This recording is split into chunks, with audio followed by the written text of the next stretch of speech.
Great pleasure to now introduce to you formally our speaker for this afternoon. Dr. Noel Salmond is Associate Professor of Humanities and Religion at Carleton University, a Faculty Research Fellow with the Shastri Indo-Canadian Institute in India, and a Fellow of the Royal Asiatic Society. He is the author of Hindu Iconoclasts, Ram Mohan Roy, Dayanand Saraswati, and the 19th century polemics against idolatry, and numerous articles on the relations between visual art and religion. His current research interests lie in modernist forms of Asian religion, Hindu and Buddhist reform and revival movements, and also in religious views of nature and religious responses to the environmental crisis. Dr. Salmond will talk to us today on Gandhi and the question of the worship of images. Ladies and gentlemen, please welcome Dr. Noel Salmond.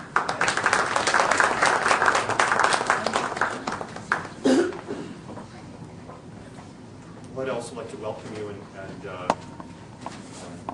Dr. Rajai has done that already, but I thought I'd just add another word because I rarely get a chance to address so many people of Indian origin, a little bit about one feature of the college, and that is in the first year, we do actually, in the College of Humanities is a great books program, and included in the curriculum in the first year, we read many hymns from the Rig Veda, we read several of the important Upanishads, including Brihadaranyaka Upanishad and Chandogya Upanishad, and then we read, obviously, Bhagavad Gita, and then the last Indian text we read is Jayadeva's Gita Govinda. So there's a nice component of literature from India in the humanities program, and I'm very proud, I might say, that one of our graduates of the college, Rajam Raghunatham, is now completing her doctorate in Sanskrit studies at Harvard University, and another of our graduates, Tom Patinko, is now studying Sanskrit at McGill University. He's going off this summer for this Jain Studies program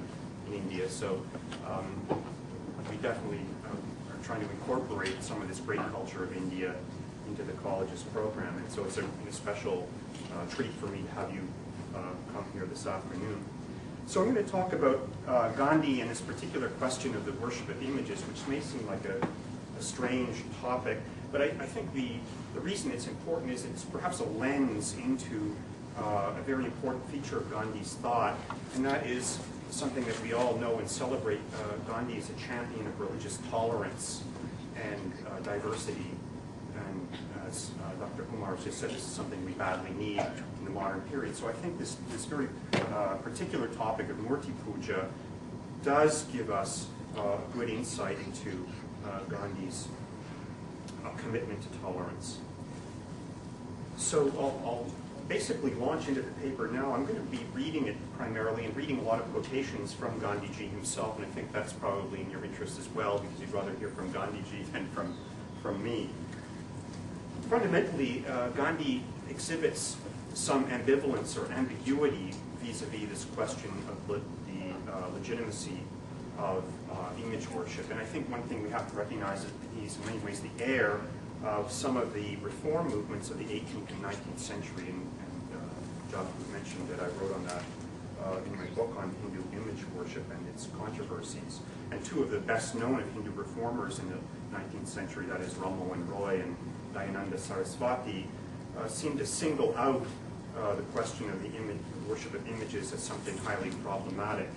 Ram Mohan Roy, for example, argued very strenuously that the worship of God without form, nirguna or arupa, was not simply the province of Brahmin intellectuals or sannyasins, world renouncers, but the adhikara, the prerequisite or the entitlement to worship God without form, should be extended to the masses. Swami Dayananda was even more vociferous in his critique of image worship than Ram Mohan Roy. He wrote, quote, "Since the people worship idols with different names, forms, and characteristics, they have no unity of faith, and their mutually antagonistic beliefs create bad blood in the country and lead to its ruin." So I think partly what was driving Swami Dayananda's critique of the worship of images was this view that India could be more united under one formless God rather than having puja directed to the pantheon of deities. Now, both Ramowan and Dayananda were what the great German sociologist of religion would call inner-worldly ascetics. In other words, they were ascetics. They disciplined themselves, but not so much in the service of some other worldly goal, but in the service of change in society in this world. And I think that's something that one could definitely say about Gandhi. In fact, Gandhi is the ultimate, I think, in being harnessing that discipline, that energy, that the siddhi from the tapas of asceticism, but in the service of changing this world rather than simply as a method of trying to get to some other world or moksha or liberation. And he definitely had an extremely disciplined and frugal lifestyle, like the ascetics, like the sannyasins, but for this world, the ends of social justice and political emancipation.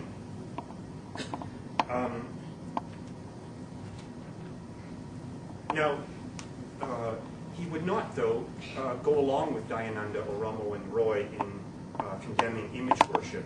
And he was not alone. Many other great figures of the late 19th and 20th century in Hinduism also defended the worship of images. And I'm thinking of Swami Vivekananda, who, of course, his guru, Sri Ramakrishna, was a temple priest, the goddess Kali. Sri Aurobindo, Swami Shivananda in the 20th century. And most of these figures defended image worship, although they often invoked Shankaracharya's notion that image worship is a kind of step, a krama, on the path to realization, an important but not absolutely necessary. Necessary but perhaps not sufficient would be the way of describing your attitude to image worship, that it was a stage on the path to liberation. So, now turning to Gandhi's discussion of images and icons and this question of quote-unquote idolatry, what I'm going to be doing here is quoting from his collected works. And I've gone through the 100 volumes of the collected works and looked at the passages where he brings out this topic. And of course, we all know that Gandhi was not a systematic theologian or religious thinker. Rather, his writing was always very existential, always very directed. It was often contained in letters answering people who had problems, or short pieces written in journals like Harijan, to address immediate questions. And so his reflections on this topic of image worship are often pastoral. In other words, they're directed to people with problems rather than being a very abstract philosophical discussion. Now, before I turn to Gandhi's work on image worship, I think it's important for us to spend a moment looking at his origins. You all know he came from the Gujarat Vaishnava community. His grandfather was a follower of the Vallabhacharya sect, and which is very much centered on Krishna Bhakti, or the devotion to Krishna. His mother, Budleba, was his lifelong model of popular devotion. But her own family roots lay in the aniconic Pranami sect, and aniconic meaning not disposed towards the worship of images. This was a sect founded by the 17th century teacher Pranab, who sought to unify Muslim monotheism and Hinduism in the belief in one formless God. So again, that brings me back to why is this very particular topic important. It's because I think that this question of the worship of images can provide a kind of flashpoint, a spark, which can ignite communal tensions, not only in India, but in other parts of the world. So, the terrible conflicts in the history of Europe between Protestants and Catholics, partially over this question of image worships. And we also know that in India, that the perspective of Islam and the perspective of Hinduism on some level are antithetical on this question. And so even the tradition of Gandhi's own mother was an early attempt to try to deal with this problem. So Gandhi's biographer, Pyari observes that there was a Pranami temple close to Gandhi's childhood home in Gujarat. And then he writes, and he's quoting Gandhi, "After my marriage," Gandhiji once reminisced, "my mother took me to this temple also. It was the only temple of its kind in Porbandar.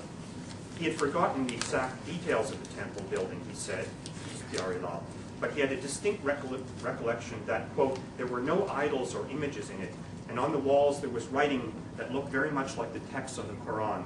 The dress that the priests wore was unlike what Hindu priests and temples generally wear, and their way of praying also resembled somewhat that of the Muslims. Gandhi would also have been exposed to Islamic sentiments through contact with his childhood friend Sheikh Mehtab. And then again later, while studying in England, he of course came in contact with both Protestant evangelical Christians for whom image worship is problematic and British theosophists.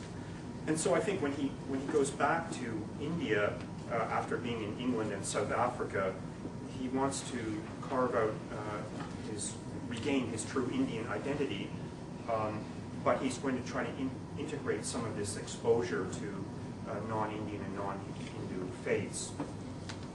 But he becomes a great champion and a great defender, and I think personally rightly so, of the right of anyone to worship images. And so two autobiographical passages from his autobiography, My Experiments with Truth, are relevant here.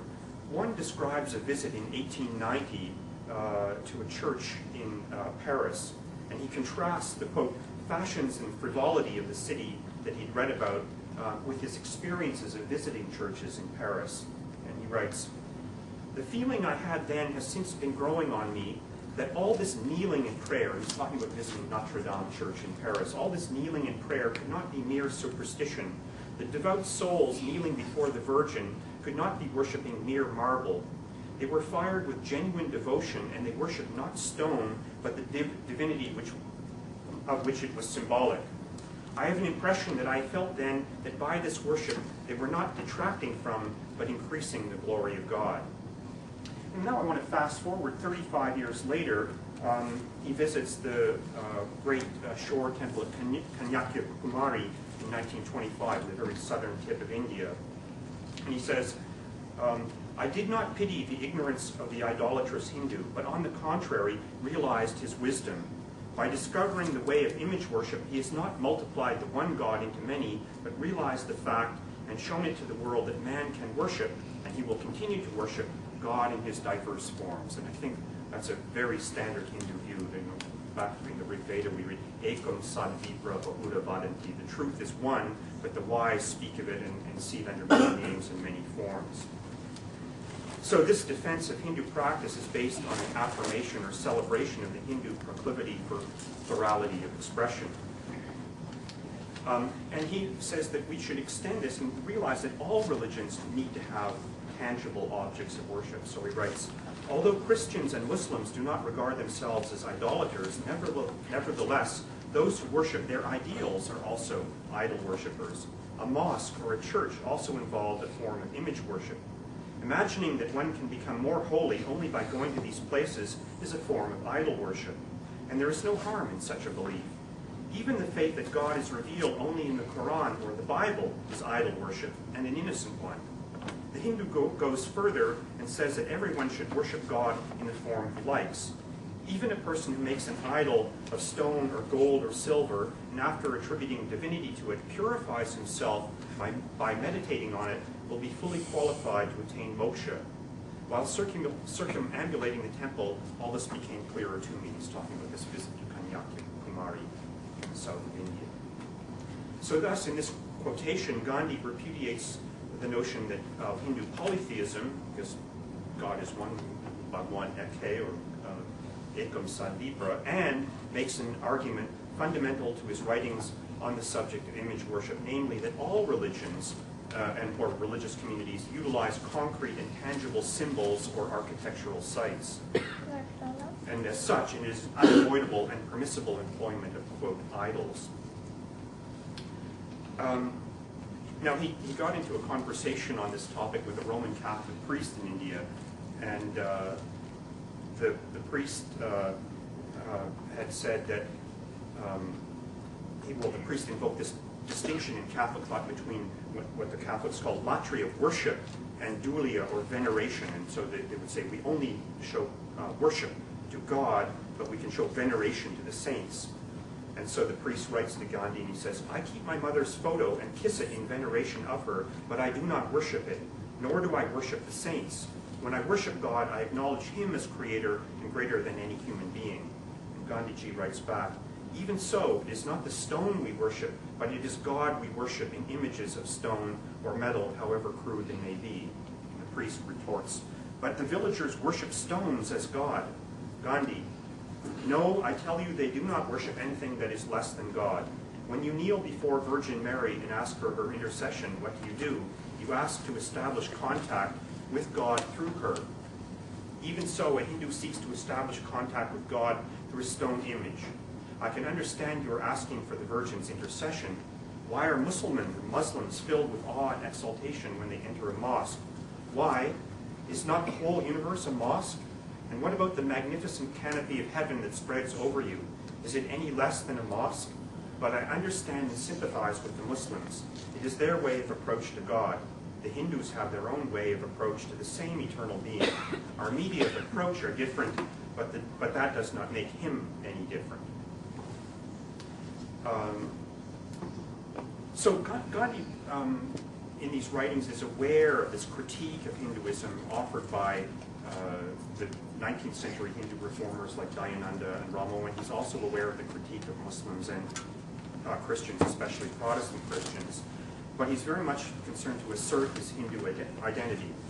And in an article entitled Hinduism, published in Young India of October 6, 1921, Gandhi very explicitly refers to himself as a Sanatani Hindu. And he gives 6 reasons or 6 criteria for this identity. And I'll read all of them, and it's the one in the middle that I think is important to my topic. So why is Gandhi a Sanatani Hindu? Number 1, I believe in the Vedas, the Upanishads, the Puranas, and all that goes by the name of Hindu scriptures, and therefore in avatars, divine incarnations, and rebirth. Number 2, I believe in Varna Ashrama Dharma, in a sense strictly Vedic, but not in its present popular and crude sense. And one of the things we wanted to do with Varna Ashrama Dharma would be to take it from being turned on its side as a hierarchy, make it a vertical division of labor, but not a non-egalitarian notion. Number 3, I believe in cow protection in a much larger sense than the popular belief. And number 4, and this is interesting, I do not disbelieve in idol worship. So he frames that negatively. I do not disbelieve in idol worship. And number 5, I believe implicitly in the Hindu aphorism that no one truly knows the scriptures who has not attained perfection in innocence, ahimsa, truth, satya, and self-control, brahmacharya, and who has not renounced all acquisition or possession of wealth. Number 6, I believe, along with every Hindu, in God and his oneness. I believe in rebirth and salvation. So I would suggest here that some of Gandhi's ambivalence on the question of image worship comes out in that point number 4, I do not disbelieve in idol worship. So what that means is he will not promote image worship because that wasn't really his sensibility, but he considered it to be a hallmark of being a true Sanatani Hindu that he does not denigrate it, does not put it down. And far from seeing the attack on image worship as a fundamental prerequisite for reform, Gandhi can claim to be a reformer while defending the practice. Later in this Young India article, he adds, quote, I know the vice that is going on today in all the great Hindu shrines, but I love them in spite of their unspeakable failings. There is an interest which I take in them and in no other. I am a reformer through and through, but my zeal never leads me to the rejection of any of the essential things of Hinduism. I have said I do not disbelieve in idol worship. An idol does not excite my feelings of veneration, but I think that idol worship is a part of human nature. We hanker after symbolism. Why should one be more composed in a church than elsewhere? Images are an aid to worship. No Hindu considers an image to be God. I do not consider idol worship a sin. Of course, I think some scholars might quibble a little bit with that because you may know that in the Sri Vaishnava understanding of it, one school of Hindu philosophy, you have this notion of the Archa-avatara, that once the image has been duly installed and the rites of prana pratishtha performed, then the image really is the divine presence, which is very similar, frankly, to the Roman Catholic view that when the priest at the altar consecrates the bread and wine, it is the real presence of God in those elements. Another way in which Gandhi is prepared to come to the defense of image worship is through the well-established Hindu practice of situating a phenomenon in a hierarchy of gradations, and I referred to this earlier. This is something that Shankaracharya does. So he says, every pebble on the bank of the Narmada is said to be Shiva. By the Narmada, we do not mean only the river near Broach, but all rivers. If we wash clean a pebble on the bank of a river and offer Bilva Patra to it, the pebble becomes Shiva for us.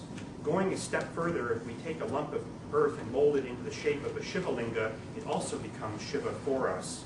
On going further, we may think that Shiva resides in the heart of all of us, so you can move from the external object to this internalized notion of the presence of God everywhere. Now, one of the things that correspondents complained to Gandhi about was the reverence for not just images in temples, but the images of natural objects in the Indian cultural environment. So here's Gandhi responding to the charge that people worship trees in village India, and he writes this in 1929. And I'll quote first from the correspondent. It is a common enough sight in this country to see men and women offering worship to stocks and stones and trees, but I was surprised to find that even educated women belonging to the families of enthusiastic social workers were not above this practice. Some of those sisters and friends defend the practice by saying that since it is founded on pure reverence for the divine in nature and no false beliefs, it cannot be classed as superstition. And they cite the names of Satyavan and Savitri, whose memory, they say, they commemorate in that way. The argument does not convince me. May I request you to throw some light on the matter? And Gandhiji answers, I like this question. It raises the old question of image worship. I am both a supporter and opponent of image worship. When image worship degenerates into idolatry and becomes encrusted with false beliefs and doctrines, it becomes a necessity to combat it as a gross social evil. But then he goes on and reiterates the arguments I've already told you about, that all communities need to concretize their ideals in visible images and symbols, including holy books, which they treat often with great reverence. And Gandhi says this is both harmless and unavoidable. And then he comes back directly to this matter of the worship of trees, and he says it is not only not harmful, and it is in fact full of poetic beauty.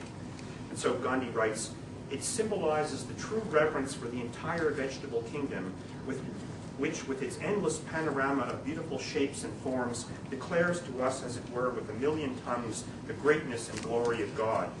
Without vegetation, our planet would not be able to support life even for a moment. In such a country, especially therefore, in which there is a scarcity of trees, tree worship assumes a profound economic significance. And I spoke months ago on Gandhi and environmental concerns, and I think this is another area where there's an overlap between those concerns and the defense of the worship of images. Gandhi adds, though, in this article that he himself has no interest in a crusade either for or against tree worship. So he says, let no one, however, from this understand me to mean that I advocate tree worship in general. I do not defend tree worship because I consider it to be a necessary aid to devotion, but only because I recognize that God manifests himself in innumerable forms in this universe, and every such manifestation commands my spontaneous reverence. So tree worship, like cow protection, indicates reverence for the natural environment, but that does not mean that he will actually promote the worship of trees. In a letter of 1930, Gandhi comes back to this distinguishing between good and bad image worship. He writes, I interpret image worship in two senses. In one form of image worship, the person who contemplates the image becomes absorbed in the contemplation of the qualities for which it stands. This is image worship in its wholesome form. In the other form of it, the person who contemplates the image does not think about the qualities, but looks upon the image itself as the primary thing. This is an evil and is idolatry. So, but to make the distinction as to who is doing which form, Gandhi is reluctant to get into because he does not want to be judgmental, and he in fact invokes Bhagavad Gita 4:11, which he translates as, I make return according to the spirit in which men worship me. So if the person in all sincerity worships a stone, that for Gandhi quoting Lord Krishna in the Gita, will be rewarded because it comes with a true religious faith and devotion. Gandhi had said in a talk to the women of his ashram, quote, "We are idolaters as well as iconoclasts. We destroy the stone in the idol, but we worship the image of the God in it." In September of 1932, Gandhi writes, "I have said regarding myself that I'm both an image worshipper and an image breaker. The God conceived by a human being is bound to be a form, though the image may be only in the mind. In that sense, I am an image worshipper, but I have never been willing to worship any form or image of God. Towards a form or image, I always say or feel neti neti," the famous lines from the Chandogya Upanishad. "Hence, I regard myself as an image breaker." So, like Ramawan Roy before him, Gandhi will appeal to the negative theology, that is, we cannot say what God is, only what God is not. You find in those Upanishads, the neti neti, not this, not this. One might also connect his statement, "I have never been willing to worship any form or image as God," with his oft-quoted statement, quote, "In fact, it is more correct to say that truth is God than to say God is truth." And so, Gandhi would say, "Ahimsa paro dharmaha," the highest religion is nonviolence, or what's the other one? Satya na asti paro dharmaha, that there is no religion higher than truth. And this is something I think that Ramawan Roy would have agreed with. But unlike Ramawan, his aniconic ethos, his own sensibility, does not translate into some kind of campaign against murti puja or image worship. And part of that, I think, is that Gandhi had a very ecumenical, very universal understanding of religion, and he wanted his own ashram communities, and we saw some of that in the film, to reflect that universality. So, speaking here about the environment of the ashram, he says, "I've always felt that we should not have any temple in the ashram, and it was for this reason that we decided to have no building even for prayers. We sit in the open with the sky above as the roof and the horizons on the four sides as the walls. If we wish to maintain an attitude of equality towards all religions, this is how we should live our lives. These days I am trying to read a little from the Vedas and other sacred books. I see the same thing in them all. There is no mention of image worship anywhere, but Hinduism has a place for it. We should not therefore oppose it. However, image worship is not obligatory, it is voluntary. I feel therefore that it would be better if, as an institution, we kept away from image worship." But he's going to defend anyone in the ashram who feels they do need to engage in murti puja. So he writes, "No inmate of the ashram who wishes to worship Ganesh or any other deity should be stopped from doing so. However, as an institution, we should, in my opinion, remain equal towards all religions and therefore should not permit a public temple with an idol in the ashram. Our public temple is the open prayer ground with the horizons on the different directions as its walls, the sky as its roof, and the formless God as the idol in the temple. If we followed any other course, we should be required to provide a mosque, a fire temple for the Parsis, a church for the Christians, a synagogue for the Jews, etc." So I'm going to come now to the next section of this paper, which is, if Gandhi was a little bit loath to have images and temples in his ashram communities, why then did Gandhi campaign so vigorously, and we saw this again in the film, for temple entry, the right of untouchables or Harijans to have access to Hindu temples? And he's, again, there's some ambivalence, I think, in his writings on these temples, but in the end, he's a very staunch defender of the temples. Gandhi writes, "It is a horrible superstition to think that because we have built a building that we call a temple, God necessarily resides in it. I tell you, I know many temples in India in which God no more resides than in a brothel." He describes the modern Hindu temple as, quote, "a hotbed of superstitions," but cannot ascribe to the view that the remedy is the removal of temples. Gandhi will in fact reject the view that temples are only sites of superstition. And he writes, and I quote, "I know that superstition is a long-lived thing, There are many monsters of superstition which have been given a long rope by the Almighty. But however long their life, it is nothing in the cycle of time. The better half of the truth is that there is something undoubtedly holy and true about the faith that takes millions to temples.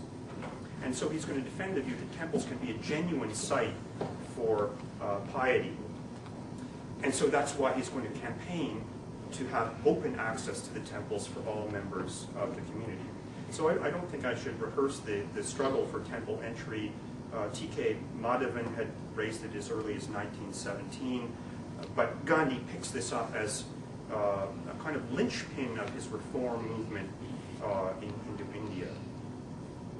Now, an American correspondent wrote to Gandhi saying, "The great religious truths which the prophets of religion have apprehended and proclaimed have always been lost when the disciples tried to localize them in priestcraft and temples.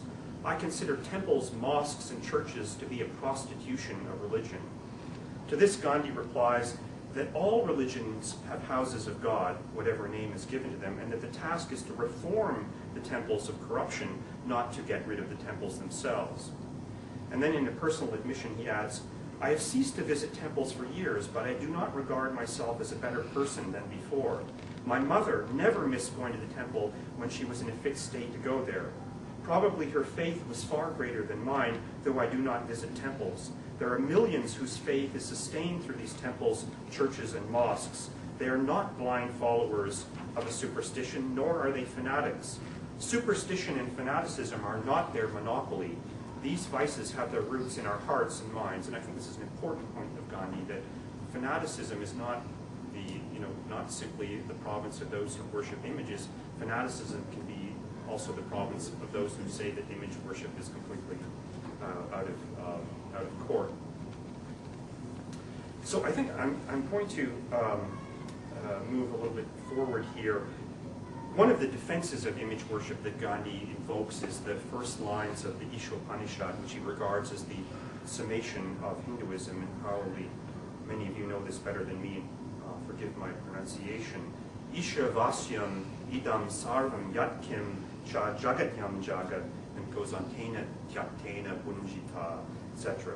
And Gandhiji renders this opening line as, quote, "All that is in the universe, great or small, including the tiniest atom, is pervaded by God, known as Creator or Lord." So one of the defenses of image worship from Gandhiji is that God pervades everything, so he also pervades then the image of stone or metal in the temple. But for Gandhi, and this is an important point, the image of the all-pervadingness of God also makes untouchability illegitimate for Gandhi, and therefore the untouchables must be allowed to go to the temple.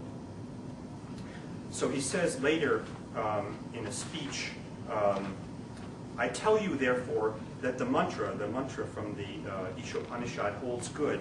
If there's any man or woman who believes that the temples are defiled by those called avarnas, or without caste, that person, I declare, would be guilty of grave sin." And in a letter of October 8, 1932, Gandhi alludes to a possible perception of a contradiction between not wanting any temple on the ashram grounds while simultaneously campaigning for the right of temple entry for untouchables or harijans. And he writes, "While we do not encourage image worship in the ashram, we do not forbid it either. Temples in one form or another will always remain as long as Hinduism flourishes. Andyajas should have the right to enter all temples recognized as such by the Hindus. It cannot be otherwise if we wish to root out the very idea of a certain class of people being untouchable. Hence, not only is there no contradiction of ashram principles in an ashram inmate encouraging temple entry, but on the contrary, it is his duty to encourage it. From a religious standpoint, this issue is very important. It is going to be a test case for Hinduism." So as we saw in that film, Gandhi fasted that prison, the Giravda prison in Pune, in September of 1932, almost at the point of death, protesting against a separate electorate for the depressed classes, something that was called for by their leader, Dr. Ambedkar. But one of the results of his successful past was not only getting the separate electorate turned over, but also the opening of the doors of Hindu temples all over India. And he writes again, this is in my longer paper, I would discuss the contest between Ambedkar and Gandhi on this topic. For Ambedkar, the temple entry was a kind of facade. It was a token gesture, but really for Ambedkar, the only true reform would be the complete elimination of the idea of Chaturvarna, the four classes, and this is something that Gandhi and Ambedkar never finally arrived at an agreement on.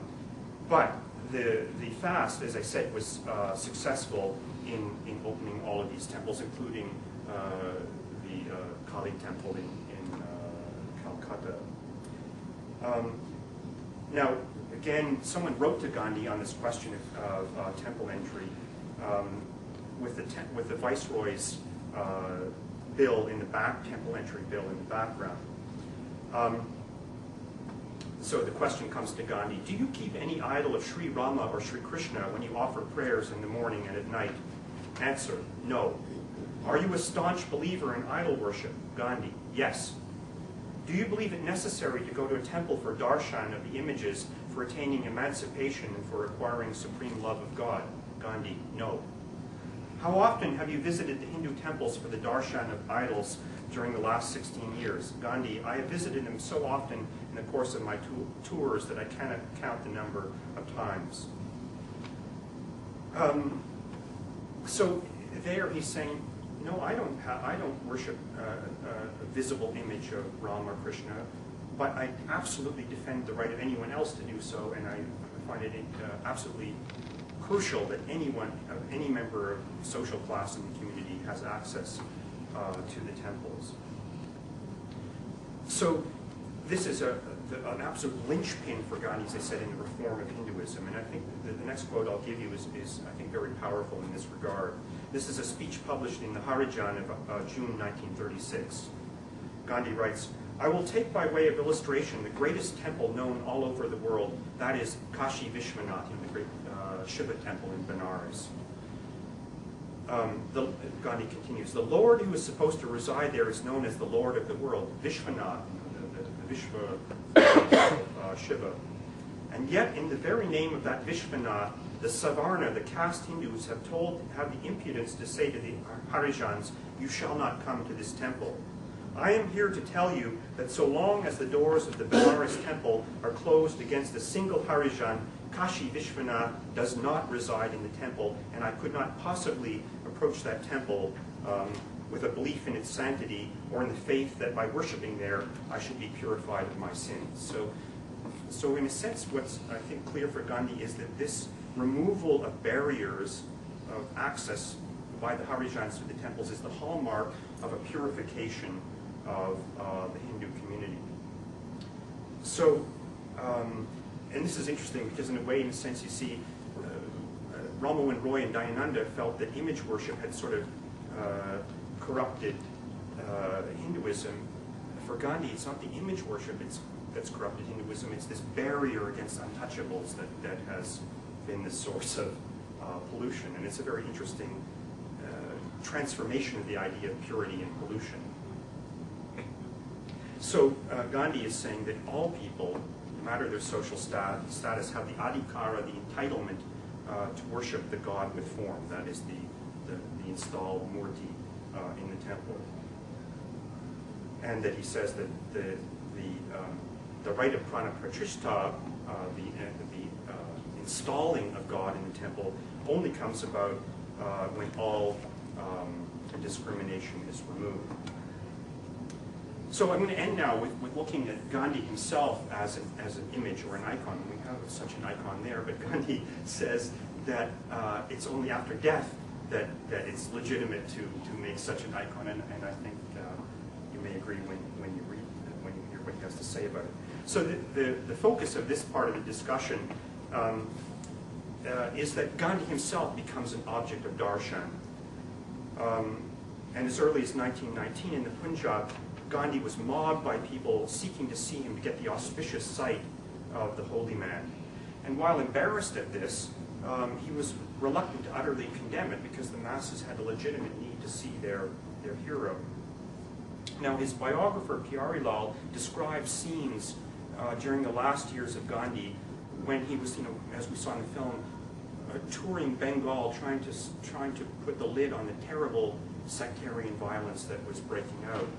And Pyari Lal describes the scene on the train. The crowd clambered on the roofs of the carriages, choked the windows, broke glass, smashed shutters, and yelled and shouted till one's ears split. They pulled the alarm chain again and again for darshan.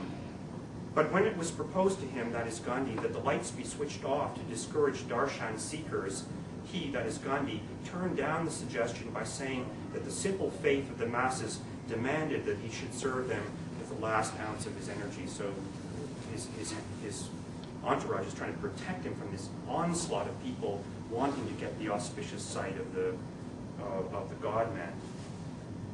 Gandhi had written in 1928, if a human being has to be worshipped, he should be worshipped only after his death. This is because after his death, we worship only his virtues, not his physical form. And in the same article, he maintains that worship of God is, quote, service of the distressed, the crippled, and the helpless among human beings. That's true religion, not worship of a living human being. So the emphasis is on service, not adulation. And he writes in 1945 about his own discomfort with his own idolization. Quote, I do not approve of any leader's photograph being worshipped or of arati being performed in front of it, but I have not always opposed these things publicly, though I did oppose them in my own mind. Since such worship of human beings runs in the blood of Hindus, I have remained indifferent to them. In this matter, I am the greatest culprit, as it is worship of my image that has become most widespread. So Gandhi had himself become an icon. Now we should remember that in his autobiography, My Experiments with Truth, Gandhi states that he himself never found his true guru. And he speaks there of his great admiration of the poet Rajchandra. Quote, in spite of this regard for him, I could not enthrone him in my heart as guru. The throne has remained vacant, and my search still continues. So Gandhi, in turn, did not wish to be divinized as an infallible teacher, at least in his own lifetime. He's a little bit like Swami Dayananda Saraswati, who in that vein did not want any samadhi or shrine erected on his death. But my final passage here comes from Gandhi being informed in 1946 that someone has proposed a temple to Gandhiji. And in this Gandhiji temple, they have erected, they want to erect a murti of Gandhi. And I'll read you here Gandhi's reaction to being informed of this development. He writes, under this strange heading, the heading of a temple to Gandhiji, I read in a newspaper cutting sent by a correspondent to the effect that a temple has been erected where my image is being worshipped. This I considered to be a gross form of idolatry. The person who erected the temple has wasted his resources by misusing them. The villagers who are drawn there are misled, and I am insulted in that the whole of my life has been caricatured in that temple. The meaning that I have given to worship is distorted. Worship of the charka, spinning wheel, lies in plying it for a living or as a sacrifice in ushering in Swaraj. The Gita is worshipped not by a parrot-like recitation, but by following its teachings. Recitation is good and proper only as an aid to action according to its teaching. A man is worshipped only to the extent that he is followed, not in his weakness, but in his strength. Hinduism is degraded when it is brought down to the level of worship of the image of a living being. No man can be said to be good before his death. After death, too, he is a good person. He is good for the person who believes him to have been possessed of certain qualities attributed to him. As a matter of fact, God alone knows a man's heart. Hence, the safest thing is not to worship any person, living or dead, but to worship perfection, which resides only in God, known as truth. And Gandhi goes on later to say that he reluctantly tolerated devotional photographs, but that he should never be construed in his lifetime of observing of a Hindu temple, of a Gandhi temple. He writes, it would be a welcome relief if the owner of the temple removed the image and converted the building to a spinning center where the poor will card and spin for wages and the others for sacrifice, and all will be wearers of khadi, which I have to put on Gandhi shirt to make this statement. This will be the teaching of the Gita in action and true worship of it and of me. So, in this quotation, Gandhi exhibits a most characteristic revisioning of the use of an ancient symbol. The charka, or spinning wheel, is a symbol of home rule, Swaraj or Swadeshi, through economic self-sufficiency. But because the spinning wheel has that particular round shape, it is also pregnant with ancient and classical associations. The wheel or chakra, the Chakravart in the word, the wheel turning king, or the solar disk of Lord Vishnu, or the Dharma wheel set in motion by the preaching of the Buddha. Referring to the wheel symbol appearing at the center of the new Indian flag in 1947, Gandhi makes explicit the connotations of the spinning wheel. Quote, "Looking at the wheel, some may recall the Prince of Peace, King Ashoka, ruler of an empire who renounced power. Seeing the charka in his chakra adds to the glory of the charka. Ashoka's chakra represents eternally revolving divine law of ahimsa." So the spinning wheel is the true non-violent chakra that Ashoka inaugurated. If the Mahatma was the icon of the Gandhian movement, the charka became its aniconic symbol par excellence. But for Gandhi, true worship is to use it, to turn the wheel of Dharma, to spin the chakra by literally spinning. This so-called Gandhiji temple, he says, should be converted to a site for homespun cloth, khadi, production by and for the poor. That would be true sadhana or spiritual practice. It would also be karma yoga or selfless service as expression of bhakti or true devotion. So to end here, I'd like to say that, and this is repeating what I mentioned at the beginning, that I see three things that Gandhi is revisioning here.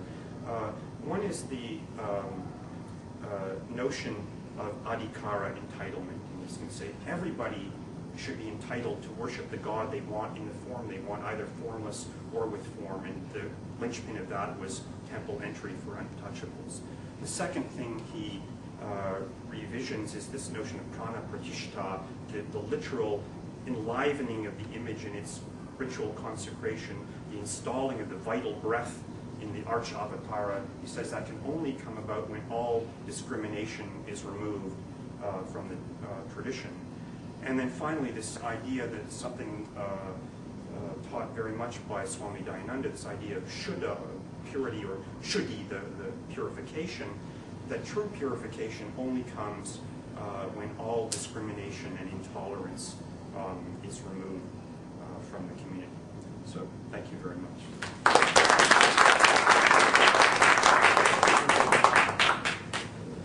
We just about exhausted our time, but I would certainly invite any questions, and we have time for a couple of questions, and I'm sure Noel will be glad to answer. Won't have much time for many, but you can probably mingle with him later on over coffee, tea. So if there are any questions, yes, Bishop? I'm very appreciative of the depth of your presentation. I have not heard so far any lecture in which so much of Gandhian idealism and practical way of achieving results have been so masterfully blended. May I please say that so-called societies which believe that they are worship only one God, they have many idols. And the idol of so-called democracy is one of the most disturbing facets of life in some countries. Democracy is just a tool for people to administer. And if that is made an idol, in the name of spreading democracy, if innocent people are murdered in their thousands, that's nothing but idol worship. That's all I would say.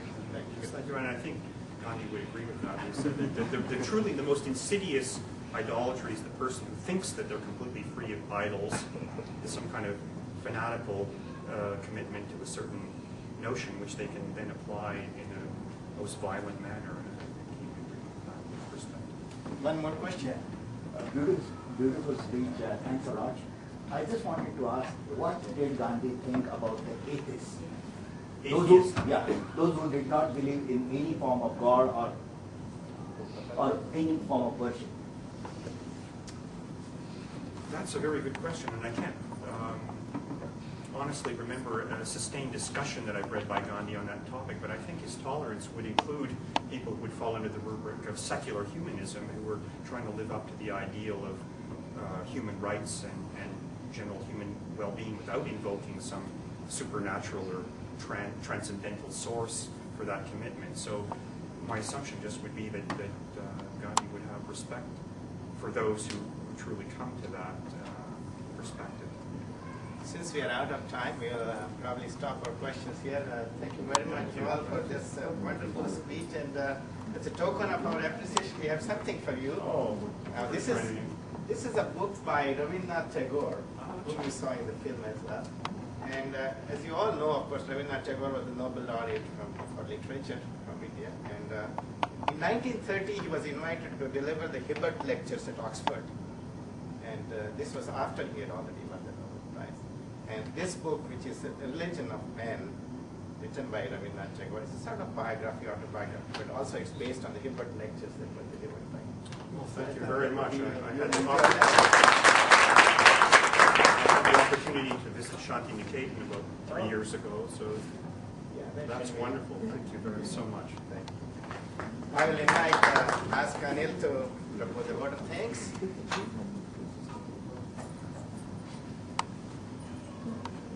First of all, I would like to thank Dr. Ajay and the College of the Humanities to sponsor this event. And I thank Dr.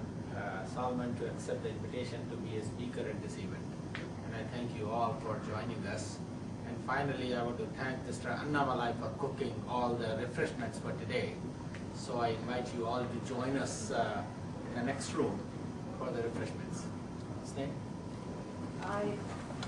I'm sorry, I didn't get a chance to ask a question, but I didn't really have a question. And I noticed there were two gentlemen that posed questions, so I thought maybe from the ladies' viewpoint, we can bring up something. My daughter had the honor of studying Hindu religion at the University of Toronto. And one of the first things that she said to me in respect of idol worship and the ensuing drama about it, she said the Hindus believe that God resides in each one of us. And she said when we would like to pray to God, we wouldn't be able to pray to ourselves. So we bring out something to represent God so that we can bow to Him or her. And that was just a little statement from my part on behalf of the ladies here.